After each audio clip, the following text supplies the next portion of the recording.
बच्चों टीवी।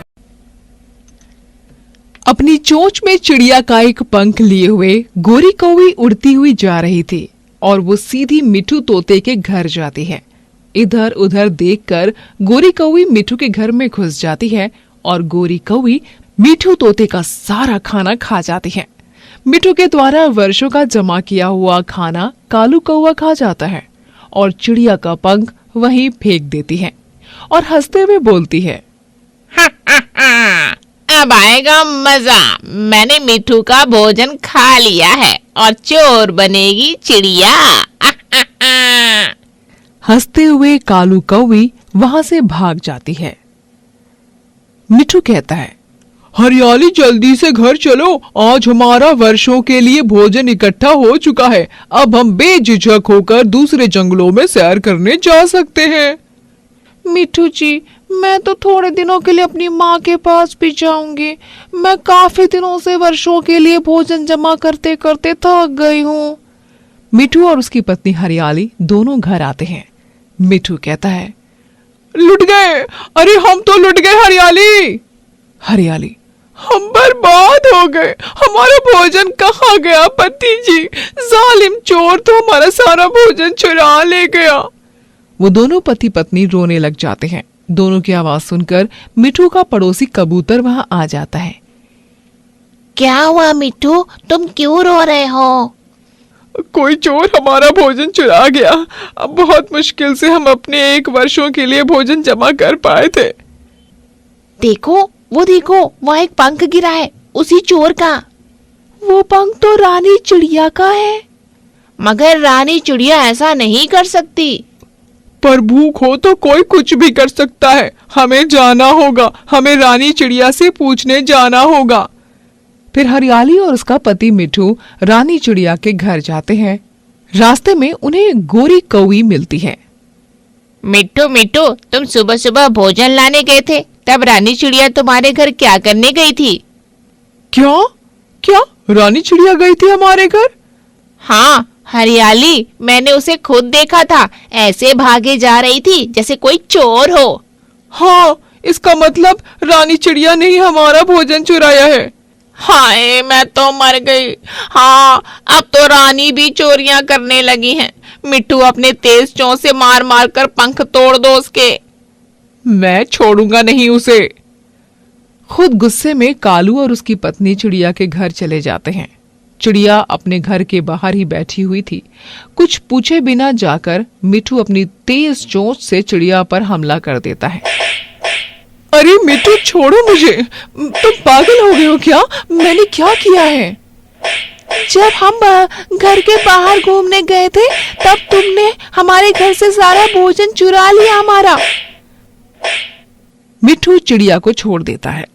मिठू कहता है, अगर तुम्हें भूख लगी थी तो तुम हमारे से मांग लेती चिड़िया। हाँ, हमने 1 साल के लिए इतनी मेहनत से सारा भोजन जमा किया था। बहुत मेहनत लगती है भोजन जमा करने में। चिड़िया कहती है, मैंने नहीं चुराया तुम्हारा भोजन, मेरे घर में भोजन है। मैं तो खुद वर्षों के लिए भोजन जमा कर चुकी हूँ। मिठू कहता है, चोरनी चिड़िया, शाम से पहले मुझे मेरा भोजन वापस लेकर दे दो, वरना मैं तुम्हें नहीं छोड़ूंगा। हाँ चलो हरियाली, इस चिड़िया के लिए इतना ही काफी है। तोता और तोती वहां से चले जाते हैं। चिड़िया रोती हुई कबूतर के पास जाती है। बहुत मारा उस मिठू ने मुझे, अब मैं कभी भी मिठू को नहीं बुलाऊंगी। चिड़िया, वो बहुत गुस्से में था। मैंने उसे मना किया था। किसी ने मिठू का भोजन चोरी करके तुम्हारा पंख वहां पर फेंक दिया है। जो भी है कबूतर भैया, आपको अच्छे से मालूम है कि मैं कभी चोरी नहीं करती। मिठू को पहले हकीकत को जान लेना चाहिए था। फिर चिड़िया रोती हुई घर जाती है। अपना जमा किया हुआ भोजन वो एक बोरी में डालकर मिठू के घर जाती है और उसके लिए भोजन ले जाती है और कहती है कि अगर तुम मुझे इतना ही चोर मानते हो तो मैं तुम्हारा भोजन वापस कर देती हूँ, मगर कभी भी मुझसे बात मत करना। मिठू कहता है, रानी चिड़िया, एक तो चोरी, ऊपर से हमें इमोशनल ब्लैकमेल कर रही हो। नहीं करेंगे, हम तुमसे कभी भी बात नहीं करेंगे। फिर कुछ दिन गुजर जाते हैं। गोरी कौवी कहती है, कालू, अब मिट्ठू की बात तो पुरानी हो गई। आज देखो मैं क्या करती हूँ। आज मैं मिट्ठू को कबूतर से पिटवाऊंगी। कौवा कहता है, हा हा हा, बहुत मजा आएगा मुझे मिट्टू को पिटते हुए देखकर, बहुत मजा आएगा। हा हा हा। गोरी एक हरे रंग का पंख लेकर कबूतर के घोंसले में जाती है। कबूतर के घोंसले में सरसों के बीज रखे हुए थे। गोरी वो भी उठा लेती है और वहां मिट्टू का पंख फेंक देती है और थोड़ी दूर हरे पत्तों में छिपा हुआ मिट्टू ये सब देख लेता है। अच्छा, इसका मतलब पहले तो चिड़िया मुझसे पिटी और अब मैं पिटूंगा कबूतर से।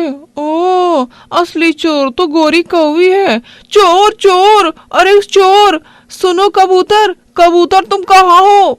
मिट्टू शोर मचाता है और शोर सुनकर सब वहां पर आ जाते हैं।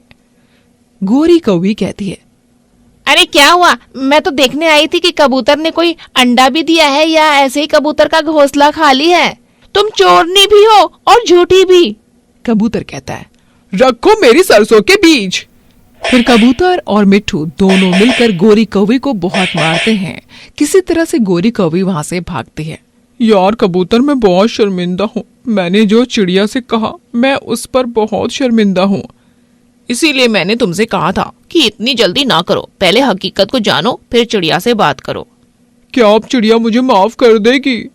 वो बहुत दयालु है। आप चिड़िया से जाकर माफी मांगो, मुझे पूरा विश्वास है चिड़िया तुम्हें माफ कर देगी। फिर मिट्टू और हरियाली उसकी पत्नी एक साथ जाकर चिड़िया से माफी मांगते हैं और चिड़िया उसे माफ कर देती है। मगर मिट्टू चिड़िया से बहुत शर्मिंदा था। पता नहीं कि मेरी बेटी को क्या हुआ है। चिड़िया के बच्चे कहते हैं, माँ कुछ नहीं हुआ, आप परेशान मत हो माँ। चिड़िया कहती है, ऐसे कैसे परेशान न हूं? पहले तो तुम्हें कभी इस तरह से चक्कर नहीं आया। चिड़िया का पति बुलबुल डॉक्टर को बुलाकर लेकर आता है। बुलबुल आकर चिड़िया का चेकअप करती है।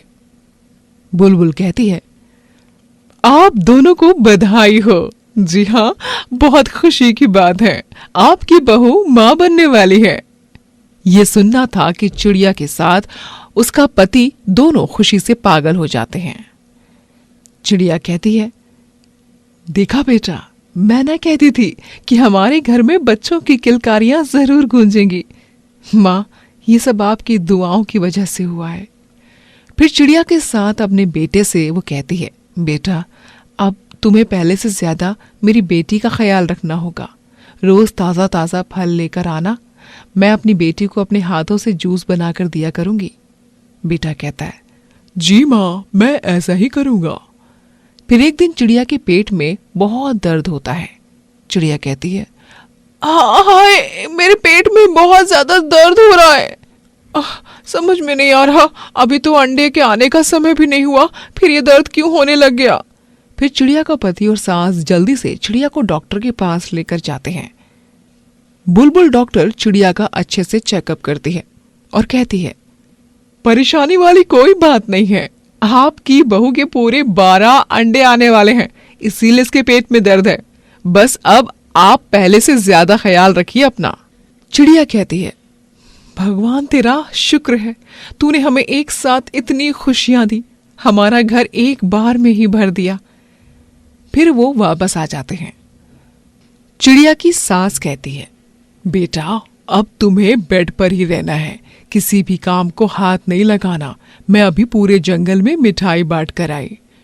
फिर चिड़िया की सासू माँ पूरे जंगल में मिठाई बनाती है और सबको बताती है कि उसके घर में पूरे 12 बच्चे आने वाले हैं। चिड़िया कहती है, ये लो, अभी मिठाई खाओ। तुम्हें पता है मेरी बहू के पूरे 12 बच्चे आने वाले हैं। सभी को मिठाई देकर चिड़िया वहां से चली जाती है।